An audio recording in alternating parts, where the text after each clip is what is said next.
બનાસકાંઠાના સોઈગામ અને માંગરોળમાં જુઓ આકાશી આફતના આકાશી દ્રશ્યો।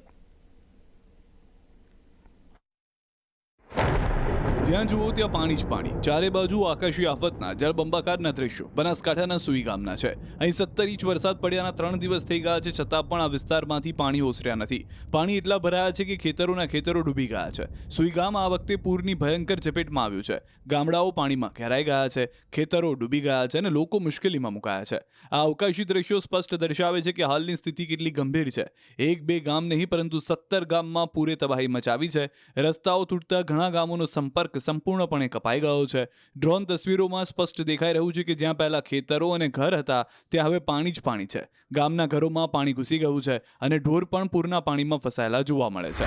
હવે બનાસકાંઠાના માંગરોળના હાલ જોઈ લો। થરાદના માંગરોળ ગામને પણ પૂરે બાનમાં લીધું છે। માંગરોળમાં પણ સ્થિતિ કંઈક સુઈગામ જેવી જ છે।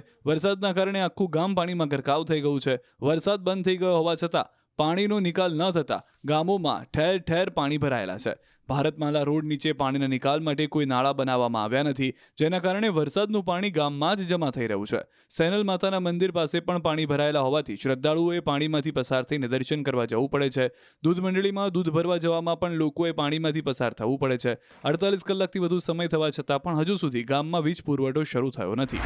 બીજી તરફ બનાસકાંઠા જિલ્લા કલેક્ટર મિહિર પટેલ સહિત સમગ્ર વહીવટીતંત્ર 2 દિવસથી લોકોની વચ્ચે ખડેપગે ઊભું છે। વરસાદને પગલે થયેલ નુકસાન બાબતે સમગ્ર બાબતોનું નિરીક્ષણ કર્યું હતું તથા સંબંધિત અધિકારીઓને જરૂરી સૂચનાઓ આપી હતી। આ સાથે લોકોને મળીને સાંત્વના સાથે વહીવટીતંત્ર તરફથી તમામ સુવિધાઓ ઉપલબ્ધ કરાવવા બાબતે ખાતરી આપી હતી। વહીવટીતંત્રના અધિકારી ટ્રેક્ટર અને બોટ મારફત 4 ફૂટથી ઊંડા પાણી પાર કરીને લોકોની વચ્ચે પહોંચ્યા હતા। તેમણે સુઈગામ તાલુકાના કુચોસણ, જોરાવરગઢ, દુધવા અને સુઈગામ સહિતના વિસ્તારમાં જઈને લોકો સાથે વાતચીત કરીને સમગ્ર પરિસ્થિતિનો તાગ મેળવીને પાણીનો નિકાલ, નુકસાન સહિતની બાબતો અંગે ઉપસ્થિત અધિકારીઓને સૂચના આપી હતી।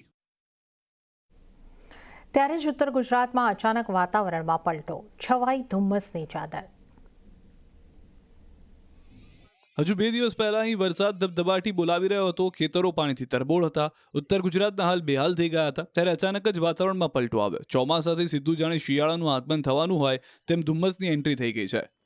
મહેસાણા જિલ્લામાં વહેલી સવારે ધુમ્મસભર્યું વાતાવરણ સર્જાયું, જાણે શિયાળો આવી ગયો હોય એવો ધુમ્મસ છવાતા વિઝિબિલિટી ઘટી હતી। દૂર દૂર સુધી કંઈ દેખાતું ન હતું। તો સાબરકાંઠામાં પણ અચાનક વાતાવરણમાં પલટો જોવા મળ્યો। હિંમતનગર સહિત ગ્રામ્ય પંથકમાં ભારે ધુમ્મસની ચાદર છવાય 5 ફૂટ દૂર જોવું પણ મુશ્કેલ બન્યું। ચારે તરફ ધુમ્મસભર્યું વાતાવરણ સર્જાયું। વિઝિબિલિટી ઘટતા વાહન ચાલકો પરેશાન બન્યા। અચાનક જ વાતાવરણમાં પલટો આવતા લોકો પણ ચોંકી ગયા।